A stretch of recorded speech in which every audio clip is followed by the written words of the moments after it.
existe un lugar que aparece en todos los libros sagrados del mundo. Un paraíso perdido. Una civilización que conocía secretos que nos tomó milenios redescubrir. Hoy, ese lugar tiene dos nombres. Para los hebreos, era el Edén, el jardín donde Dios caminaba entre los hombres. Para los griegos, era Atlántida, la isla que desapareció en una sola noche. Durante siglos, asumimos que eran historias diferentes, mitos paralelos de culturas que nunca se encontraron. Pero existe un detalle que pocos han percibido. Un detalle tan obvio que pasó desapercibido por 3000 años. Ambos textos, escritos por pueblos separados por océanos y siglos, describen exactamente la misma estructura geográfica, el mismo sistema de ríos, la misma forma circular, la misma destrucción, por agua. Y ambos ubican ese lugar en las coordenadas de una región que hoy está muerta. No estamos hablando de similitud poética, estamos hablando de medidas exactas, proporciones idénticas, un lugar real que puede encontrarse hoy si sabes dónde buscar. Pero hay un problema. Si ese lugar realmente existe, si Edén y Atlántida eran la misma ciudad, eso significa que todo lo que nos enseñaron sobre el origen de la civilización está equivocado. Significa que hubo una humanidad antes de la humanidad, una raza que dominaba tecnologías que aún no comprendemos completamente. Y significa que alguien o algo decidió borrar esa civilización de la faz de la Tierra. Parte 2. Las pruebas. En los próximos minutos te voy a mostrar 3 cosas. Primero, ¿dónde está ese lugar escondido hoy? Segundo, ¿quiénes eran los seres que caminaban por sus calles? Y tercero, el verdadero motivo por el cual desaparecieron. Y aviso desde ya, después de que sepas esas 3 cosas, nunca más mirarás un mapa de la misma forma.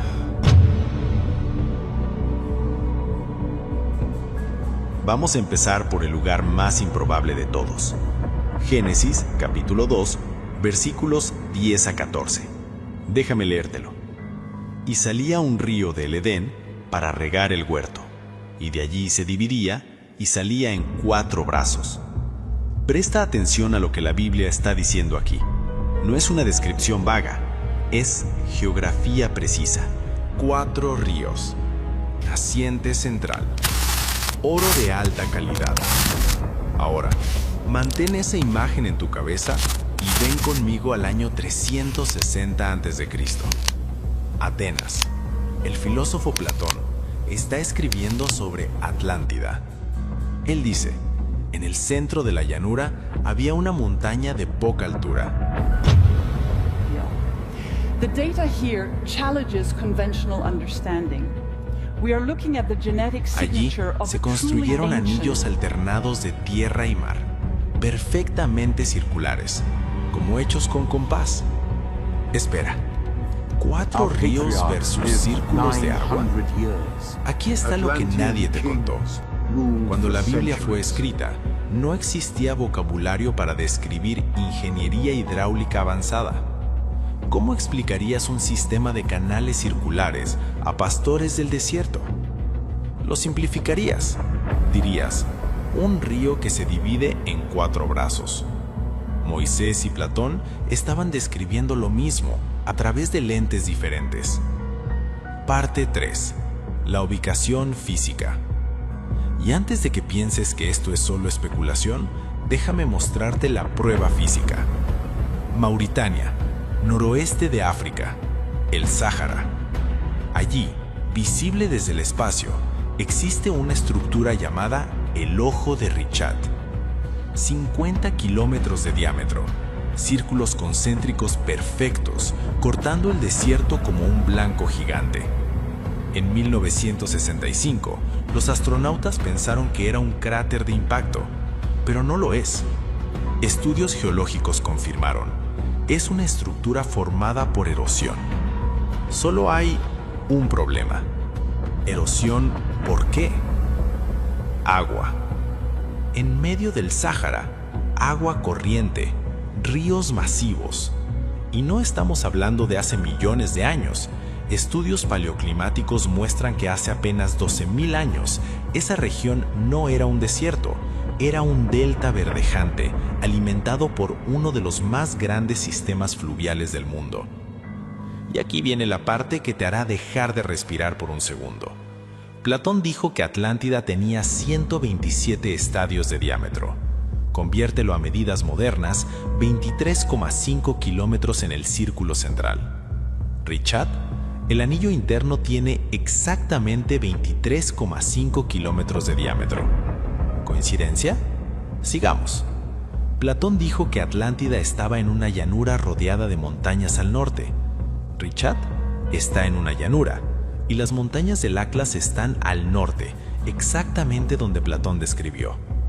Fuentes de agua caliente y fría, metales preciosos, el suelo rico en cobre, hierro y algo más. Una piedra misteriosa que brillaba como fuego, el oricalco. Pero espera, hay una capa más que te dejará sin palabras. Los sumerios hablaban de un lugar llamado Dilmun, el paraíso, el lugar donde no había enfermedad ni muerte. ¿Y dónde ubicaban Dilmun? En las tierras del oeste, más allá del mar, en la región que hoy corresponde al noroeste de África. Tres culturas antiguas completamente separadas, hebreos, griegos y sumerios. Tres nombres, Edén, Atlántida y Dilmun, pero todas describiendo la misma ubicación. Tres testigos independientes contando la misma historia. Pero si ese es realmente el lugar, entonces necesitamos responder una pregunta aún más perturbadora. ¿Quién construyó esto? Porque, según los textos, no fueron humanos comunes, eran otra cosa. Escucha bien esta lista: la genealogía de los patriarcas en el Génesis. Y fueron todos los días que Adán vivió 930 años y murió. Y fueron todos los días de Set 912 años y murió. Y fueron todos los días de Enós 905 años y murió. Y fueron todos los días de Cainán 910 años y murió. Y fueron todos los días de Matusalén 969 años y murió. Y fueron todos los días de Noé 950 años y murió. ¿La explicación oficial? Error de traducción, metáfora poética, exageración, años lunares mal interpretados. Pero hay un problema gigantesco con esas explicaciones. Primero, si fueran años lunares, tendríamos que dividir por 12. Eso significaría que Matusalén tendría solo 8 años cuando su hijo nació, y Enoc tendría 5 años cuando engendró a Matusalén. Biológicamente imposible. Segundo, el texto hebreo usa la palabra Shana, y Shana significa específicamente año solar, no mes lunar. Tercero, y aquí está el problema real, Platón dice exactamente lo mismo. En el diálogo Critias, Platón describe que los primeros reyes de Atlántida gobernaban por periodos extraordinariamente largos. Generaciones enteras de humanos nacían, vivían y morían bajo el mando del mismo rey. Y Platón lo deja muy claro. Esto no era leyenda, era registro histórico. Heródoto, el padre de la historia, también lo confirma. Los sacerdotes egipcios le mostraron registros de 341 generaciones que iban mucho más allá de lo que la cronología oficial permite. Ellos alegaban que sus primeros gobernantes no eran humanos comunes. Y antes de que descartes esto como imposible, déjame preguntarte una cosa. ¿Qué pasaría si una civilización actual descubriera cómo desactivar el envejecimiento celular? Investigaciones actuales en telómeros, los relojes de nuestras células, ya muestran que es teóricamente posible extender la vida humana. El Instituto Nacional de Envejecimiento estima que si pudiéramos detener el desgaste celular, la vida humana superaría fácilmente los 500 años.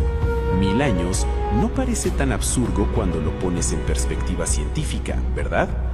La Biblia llama a esa tecnología árbol de la vida, un concepto que permitía longevidad extrema mientras tuvieras acceso a él. No era inmortalidad, era una extensión dramática de la vida. Platón lo llama sangre divina, una estirpe genética superior que, con el tiempo, se diluyó por la mezcla con humanos comunes. Él escribió: mientras la naturaleza divina permanecía fuerte en ellos, obedecían las leyes, pero cuando la porción divina comenzó a diluirse, se volvieron visiblemente degradados. Misma historia, misma degradación genética, palabras diferentes. Y hay algo aún más extraño que conecta estas dos narrativas de una forma que te dejará con escalofríos. Génesis, capítulo 6. Escucha bien. Viendo los hijos de Dios que las hijas de los hombres eran hermosas, tomaron para sí mujeres. Había gigantes en la tierra en aquellos días. Los Nefilim, gigantes, híbridos, un cruce genético entre dos especies diferentes. Y presta atención, justo después de eso, Dios limita la vida humana a 120 años. La longevidad extrema termina. ¿Por qué? Porque la hibridación corrompió algo fundamental. Ahora, mira lo que escribe Platón sobre Atlántida.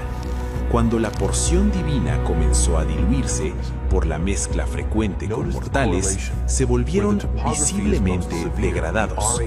Misma historia, misma hibridación, mismas consecuencias. Y antes de que pienses que esto es solo un mito antiguo, déjame mostrarte algo que puedes tocar, algo que existe en museos ahora mismo. Perú, Museo Nacional de Arqueología, cráneos de Paracas, volumen craneal 30% mayor que el humano moderno. Egipto, Museo del Cairo, cráneos de la dinastía XVIII, el periodo de Akenato.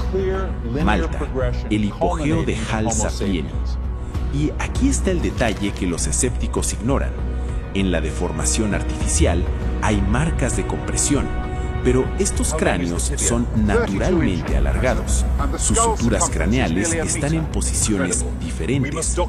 Análisis de ADN realizados en 2014 revelaron secuencias que no correspondían a ninguna población humana conocida.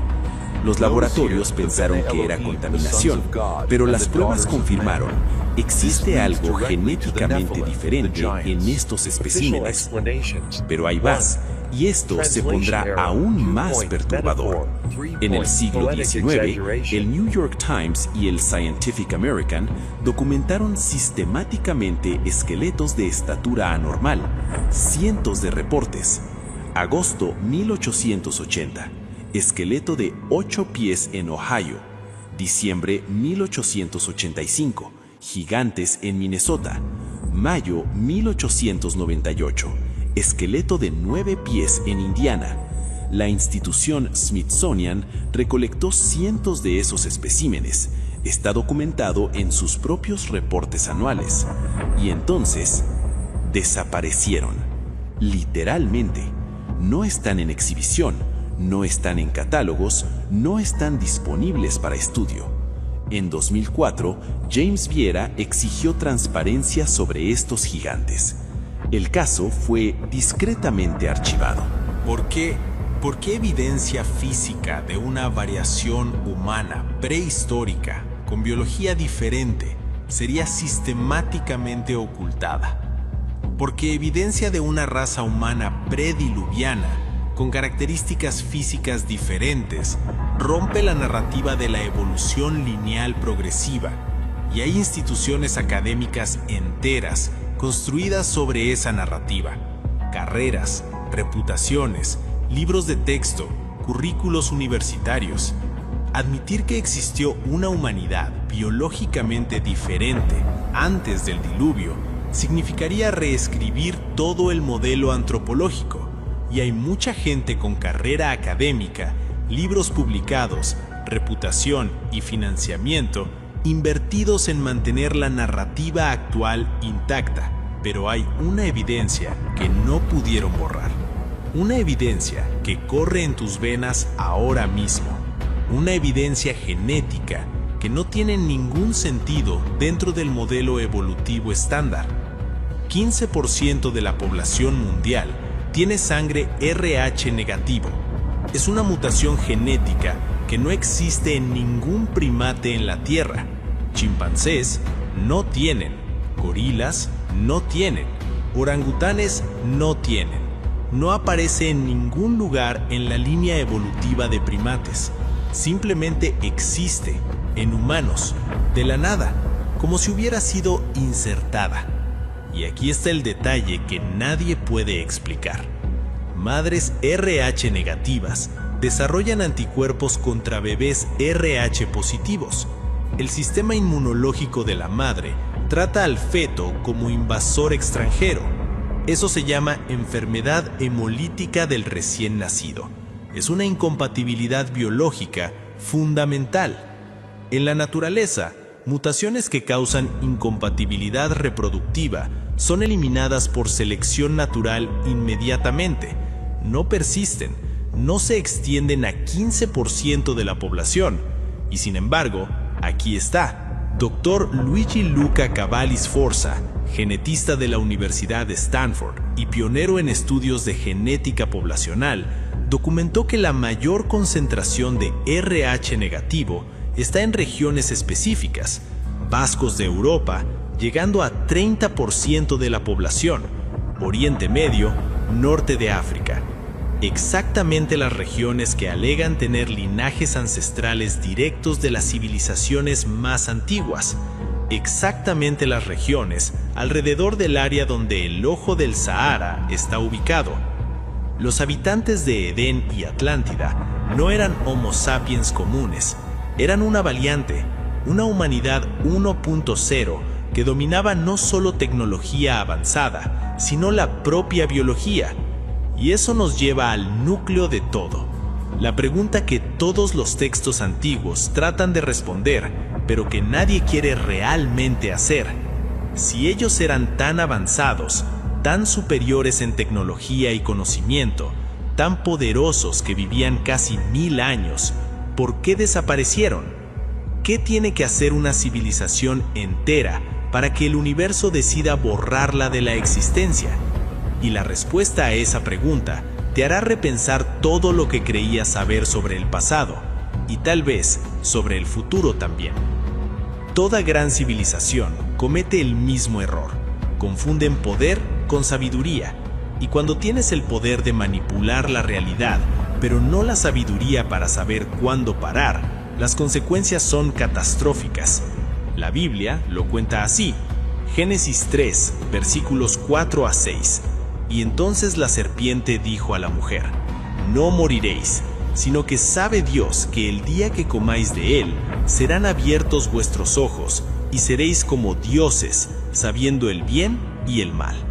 Y vio la mujer que el árbol era bueno para comer, y que era agradable a los ojos, y árbol codiciable para hacer sabios. Y tomó de su fruto, y comió, y dio también a su marido, el cual comió así como ella. Y después del pecado, Génesis 3, versículo 22, y dijo Jehová Dios: he aquí el hombre es como uno de nosotros, sabiendo el bien y el mal. Ahora pues, que no alargue su mano, y tome también del árbol de la vida, y coma, y viva para siempre. El pecado no fue solo desobediencia, fue el deseo de trascender límites, de convertirse como Dios, de tener conocimiento y poder, sin tener la madurez para manejarlos. Y cuando eso se logró, junto con la capacidad de vivir eternamente a través del árbol de la vida, algo tuvo que hacerse. Platón cuenta la misma historia con otras palabras. En el Critías, por muchas generaciones, mientras la naturaleza divina permanecía fuerte en ellos, obedecieron a las leyes y fueron bien dispuestos hacia los dioses, pues tenían pensamientos verdaderos y en todos los sentidos grandes. Pero cuando la porción divina comenzó a diluirse por la frecuente mezcla con los mortales y el carácter humano predominó, entonces, siendo incapaces de soportar sus buenas fortunas, se volvieron degradados. Para aquellos que podían percibirlo, perdieron la más bella de sus posesiones preciosas, pero para aquellos que no podían percibir la vida verdaderamente feliz, parecían ser los más gloriosos y benditos en el momento en que estaban llenos de avaricia injusta y poder.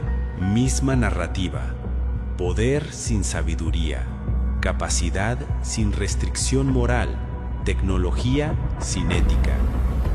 Pero, ¿qué exactamente hicieron ellos?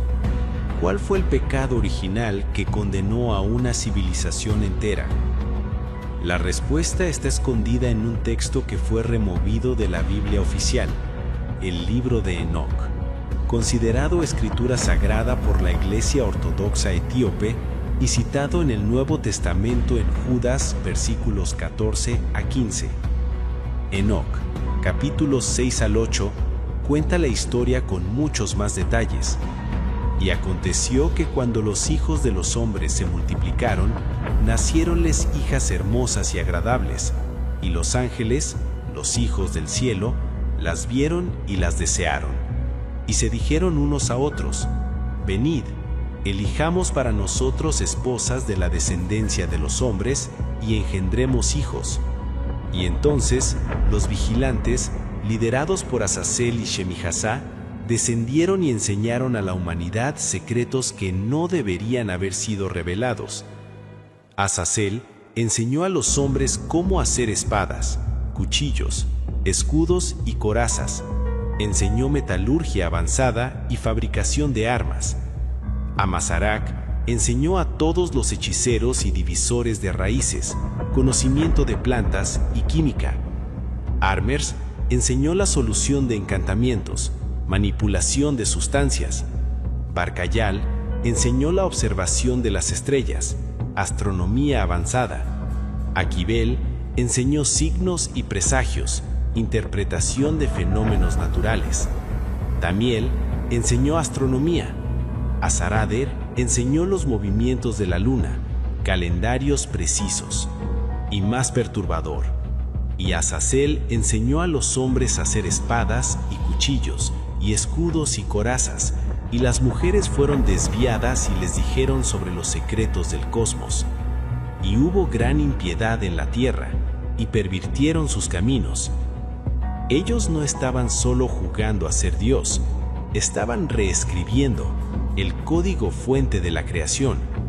Y el planeta respondió. Génesis 7, versículos 11 al 12. El año 600 de la vida de Noé, el mes segundo, a los 17 días del mes, aquel día se rompieron todas las fuentes del gran abismo y las ventanas de los cielos fueron abiertas. No fue solo lluvia, las fuentes del gran abismo se rompieron, actividad tectónica masiva, vulcanismo extremo, tsunami global. Las ventanas de los cielos se abrieron. Posible descripción de un evento atmosférico catastrófico o impacto cósmico. Platón, en el Timeo, pero después hubo terremotos violentos e inundaciones, y en un solo día y noche de desgracia, todos sus hombres guerreros en un cuerpo se hundieron en la tierra y la isla de Atlántida de la misma forma desapareció en las profundidades del mar. Un solo día, una sola noche, destrucción total. Y aquí está lo que la mayoría de la gente no percibe. Esta no es una historia aislada. Más de 200 culturas alrededor del mundo tienen la misma narrativa de un diluvio global que casi extinguió a la humanidad. Mesopotamia, la epopeya de Gilgamesh, tablilla 11, 2100 a.C. Utnapishtim construye un barco gigante, sobrevive a una tormenta de 7 días que destruye a la humanidad. India, Matsya Purana. El dios Vishnu se transforma en pez, avisa a Manu sobre un diluvio inminente e instruye la construcción de un barco. Grecia, Metamorfosis de Ovidio, Zeus envía un diluvio para destruir a la humanidad corrupta. Solo Deucalión y Pirra sobreviven. China, Su Jing, libro de los documentos históricos. El gran diluvio de Gung Yu devasta la tierra por décadas. Mesoamérica, Popol Vuh Maya, el primer mundo destruido por inundación después de que los dioses crearan humanos imperfectos. América del Norte, tradición oral de los Hopi, Ojibwa, Haida, gran diluvio que resetea la civilización. Australia, mitología aborigen, Tidalik, el sapo gigante, traga toda el agua y luego la libera en inundación masiva. Polinesia, leyendas hawaianas de Nu construyendo una gran canoa para sobrevivir al diluvio. Andes, tradición inca de Urcaguay, montaña sagrada donde los ancestros se refugiaron durante el diluvio.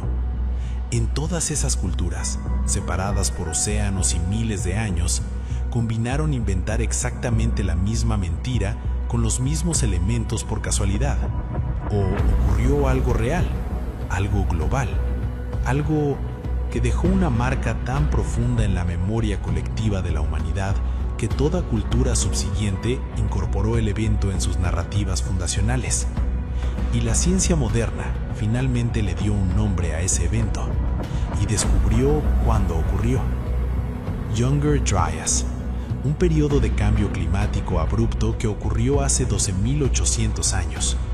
Y cuando digo abrupto, no hablo de cambio gradual a lo largo de siglos, hablo de cambio catastrófico en décadas. Estudios de núcleos de hielo de Groenlandia, publicados en la revista Nature en 2008, muestran una caída de temperatura de 15 grados Celsius en menos de una década. Después, hace 11.600 años, un calentamiento igualmente abrupto, 10 grados en 10 años. Y con ese calentamiento súbito, derretimiento masivo de las calotas polares. El nivel del mar subió 120 metros globalmente. Cualquier civilización costera, y la mayoría de las civilizaciones antiguas eran costeras porque es donde los recursos son más abundantes, fue simplemente barrida.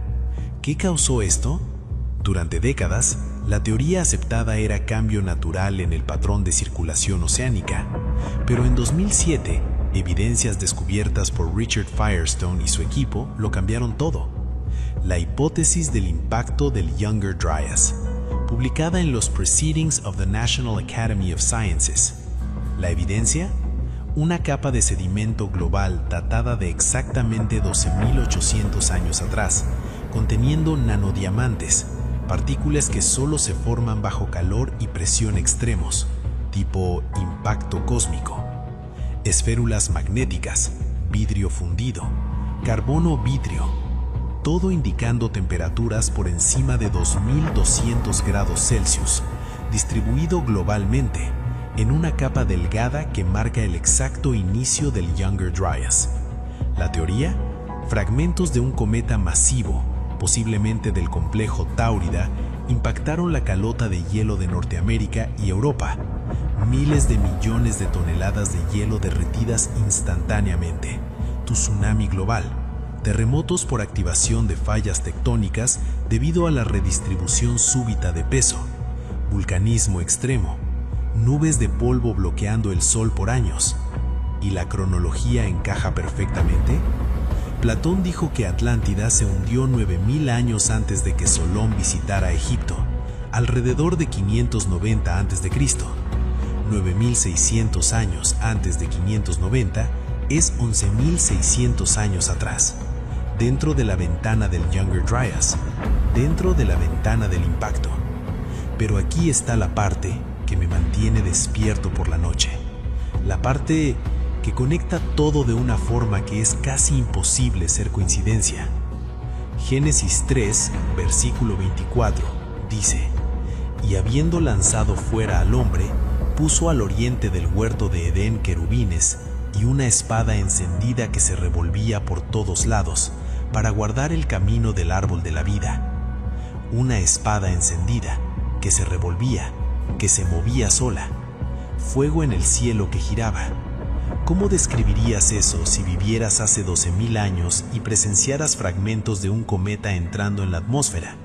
Bolas de fuego cruzando el cielo, trazos llameantes que parecían girar mientras caían, plasma supercaliente creando formas que parecían espadas de fuego.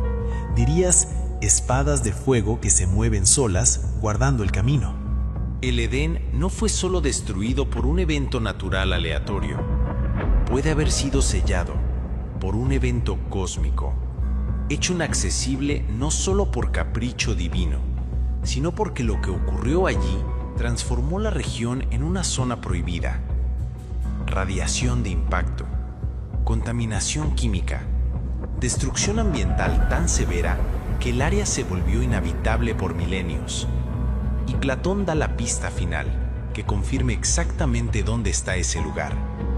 En el Timeo dice, pero después ocurrieron terribles terremotos e inundaciones, y en un solo día y noche de desgracia, todos vuestros guerreros fueron tragados por la tierra, y la isla de Atlántida, de la misma forma, fue tragada por el mar y desapareció. Por esta razón, el mar en esa área se volvió hasta hoy intransitable e insondable, bloqueado por el lodo superficial que la isla creó al hundirse. Lodo superficial, no un abismo oceánico profundo, no una fosa marina, lodo, sedimentos, como si la ciudad no se hubiera hundido en un agujero sin fondo, sino enterrada por sedimentos masivos, inundada por el tsunami del impacto y luego sellada bajo capas de tierra y lodo cuando las aguas retrocedieron. Exactamente como el ojo del Sahara, que no está bajo kilómetros de océano, está en medio del desierto, rodeado de evidencias geológicas de inundación marina masiva, conchas marinas esparcidas por cientos de kilómetros lejos de la costa, sal cristalizada en medio del Sahara, sedimentos marinos depositados en capas. Estudios geológicos de 2018, conducidos por la Universidad de Oxford, confirmaron que la región alrededor de Richat fue inundada por agua del mar en algún momento entre 15.000 y 10.000 años atrás. Las capas sedimentarias muestran intrusión marina seguida de retroceso rápido. El paraíso fue enterrado, propositalmente, por la naturaleza, o tal vez no por la naturaleza, tal vez por algo que decidió que el conocimiento peligroso allí no podía ser recuperado. Pero algo escapó. Alguien sobrevivió, porque la historia no termina con el diluvio. Y lo que esos sobrevivientes hicieron con el conocimiento que llevaban cambió el mundo para siempre. El diluvio terminó. Las aguas bajaron. Según estudios genéticos de cuello de botella poblacional humano, publicados en la revista Science en 2009, quedaron entre 2.000 y 10.000 individuos sobrevivientes esparcidos por las altas tierras del planeta, refugiados de un mundo perdido. Y ellos tenían una elección: dejar que el conocimiento muriera con ellos y volver a la edad de piedra, o tratar de reconstruir. Eligieron reconstruir, pero esta vez con cuidado. Esta vez sin repetir el error que destruyó Edén y Atlántida. Y aquí comienza el verdadero misterio de la historia humana. Un misterio que los arqueólogos mainstream aún no pueden explicar adecuadamente. Alrededor de 6.000 años después del cataclismo, entre 4.000 y 3.000 años antes de Cristo, civilizaciones complejas explotan en múltiples puntos del planeta casi simultáneamente. Sumeria en 4.000 a.C., de repente, de la nada, ciudades completas. Uruk con 50.000 habitantes, sistema de escritura cuneiforme completamente desarrollado desde el primer hallazgo arqueológico, ningún periodo de desarrollo, ninguna evolución gradual, simplemente aparece, listo. Egipto en 3100 a.C. La primera dinastía ya tiene escritura jeroglífica compleja, arquitectura monumental, astronomía precisa, sistemas matemáticos avanzados. La pirámide de Zoser, la primera pirámide, es perfecta. No hay prototipos defectuosos, no hay intentos fallidos anteriores. Primer intento, éxito absoluto. Valle del Indo, 2600 a.C. Harappa y Mohenjo-Daro, ya nacen como ciudades planificadas con sistemas de alcantarillado sofisticados, bloques estandarizados, calles en rejilla perfecta, planificación urbana que no se vería de nuevo hasta Roma. China, 2000 años antes de Cristo, dinastía Xia, metalurgia avanzada, astronomía precisa, escritura desarrollada, sistema político complejo. No evolucionan gradualmente de tribus de cazadores-recolectores. Aparecen listas, como si alguien ya supiera exactamente qué hacer. Y hay algo que conecta todas esas civilizaciones de una forma imposible de ignorar. Todas ellas tienen la misma historia de origen, la misma narrativa fundacional. Un extranjero llegó, un ser que no era Dios, pero tampoco humano común, y él enseñó todo. Mesopotamia lo llama Oanes. El historiador babilonio Beroso, escribiendo en 300 a.C., pero basado en registros mucho más antiguos, describe: apareció del mar Eritreo, en la frontera de Babilonia, un animal dotado de razón, llamado Oanes. Todo el cuerpo del animal era como el de un pez, pero debajo de la cabeza de pez había otra cabeza, humana, y pies humanos también emergieron de la cola de pez. Su voz y lenguaje eran humanos y articulados. Un ser medio hombre, medio pez. Claramente alguien usando equipo de buceo o traje de protección acuática, descrito por personas que nunca vieron nada parecido. Él salió de las aguas del Golfo Pérsico, enseñó a los sumerios escritura, arquitectura, agricultura, astronomía, matemáticas, ley, y entonces volvió al mar. Egipto lo llama Thoth, o Teuti en egipcio antiguo, el dios de la sabiduría, de la escritura, de la magia, de la luna, de la medición del tiempo. Los propios egipcios, en textos del templo de Edfu, dicen que Thoth trajo el conocimiento de los tiempos primordiales, de antes del diluvio, que sus pirámides eran copias de estructuras aún más antiguas que existieron en la isla del huevo, que fue destruida por agua. Textos de las pirámides, algunos de los escritos más antiguos de Egipto, hablan explícitamente de una época dorada anterior, de dioses que caminaban entre los hombres antes de una gran destrucción. América del Sur tiene Viracocha, descrito por los incas como un hombre alto, de piel clara, cabellos y barba rubios o pelirrojos, ojos claros, en una región donde la población indígena tiene piel oscura, cabellos negros, barba mínima o inexistente. Él apareció después de una inundación que destruyó el mundo anterior, emergiendo del lago Titicaca. Enseñó a los pueblos andinos arquitectura megalítica, agricultura, astronomía, creó las estrellas y el sol, y entonces desapareció caminando sobre el océano. Las crónicas de Huarochiri, siglo XVI, preservando tradición oral milenaria, antes de Viracocha, el mundo estaba en oscuridad. Entonces él surgió del lago y trajo la luz. México tiene Quetzalcóatl, la serpiente emplumada, descrito en el Códice Florentino como un hombre de piel clara, barba larga, viniendo del este a través del océano.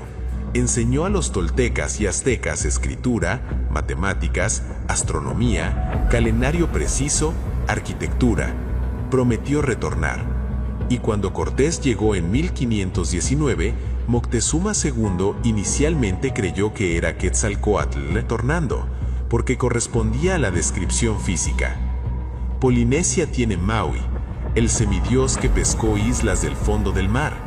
Enseñó navegación astronómica precisa que permitió a los polinesios atravesar todo el Pacífico, domó el sol.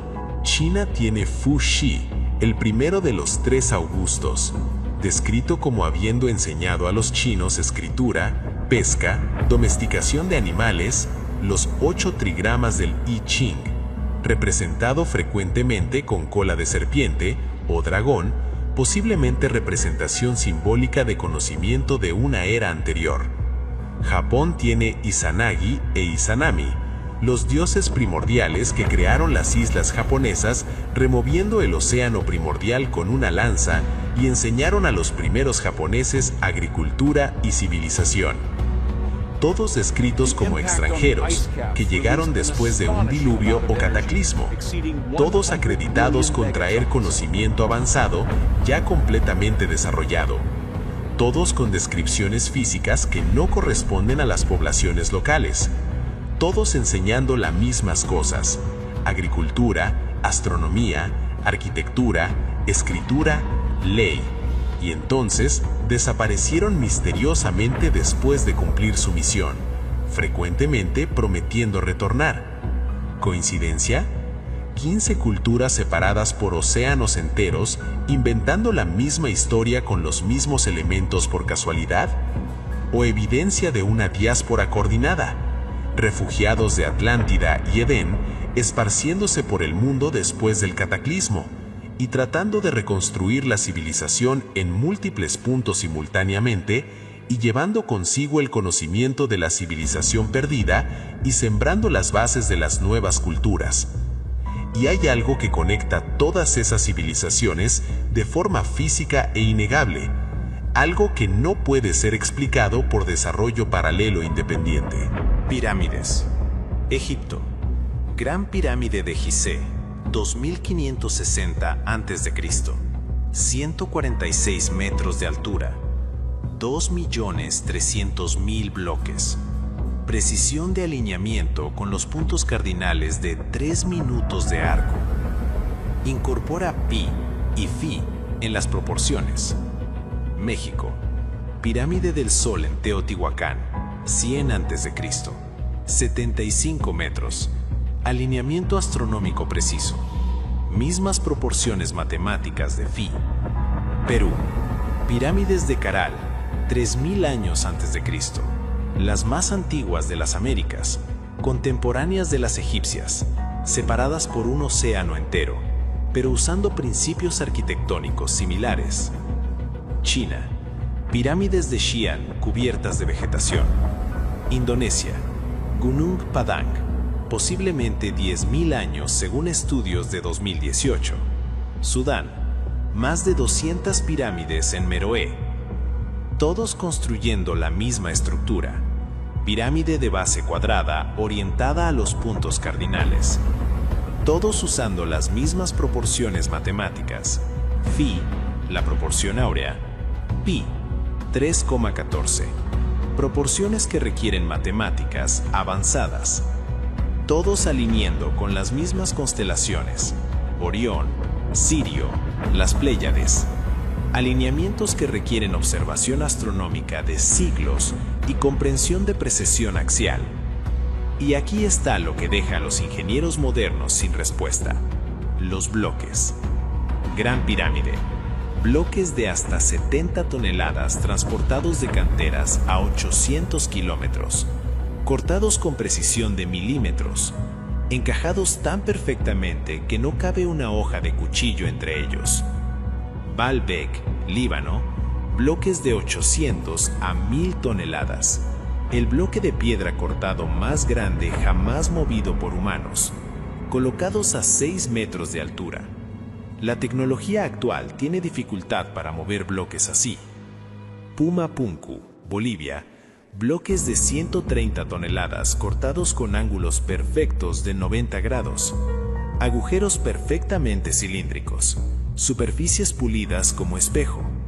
La respuesta oficial: herramientas de piedra y cuerdas. Ingenieros de Caterpillar fueron consultados en 2012 sobre cómo mover los bloques de Baalbek.